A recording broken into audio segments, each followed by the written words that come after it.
Hello mga loves, kumusta kayo? Namiss nyo ba ako? Charot. Namiss ko kayo. Hindi, namiss ko talaga mag voice over kasi matagal na ako hindi nakapag voice over. So, ngayon, ito yung first voice over ko ngayon 2024.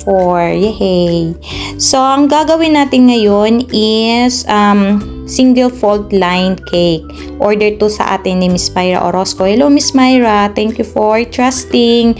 At saka repeat order na rin po natin. So, dito nilalagyan natin siya ng dowel. So, alam naman po natin na pagka gumagawa tayo ng cake, may dowel po talaga yun para iwas dulas. So, para hindi siya dudulas.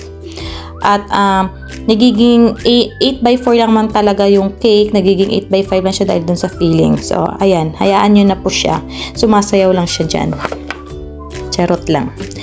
Ang cake motif or ang color motif ng cake is light pink.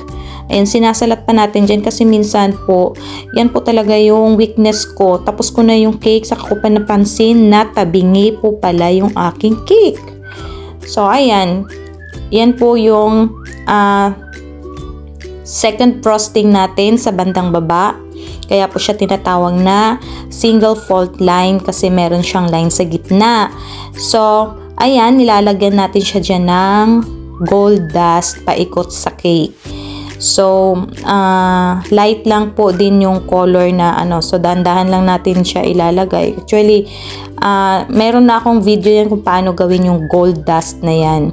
And dito, ito naman po yung mga edible topper ng ating cake. So, all edible po yan except lang po doon sa bilog-bilog na yan. Yung pink, yung lavender, yung white, tsaka yung gold, silver na bilog. So, actually, nakakain po talaga yung heart tsaka yung square dyan kasi chocolate po yan. May mga sariling molder po yan. Sa mga nag-uumpisa pa lang, nakakabili kayo ng molder dyan sa baking store or meron din naman siguro yan sa mga mall, sa supermarket doon. Meron kayong mabibili ng mga molder dyan. Pero actually, karamihan, nabibili nyo yung mga molder na yan sa baking store. So, ito na po yung final look ng ating cake. At may kasama na rin po siyang 1 dozen cupcakes.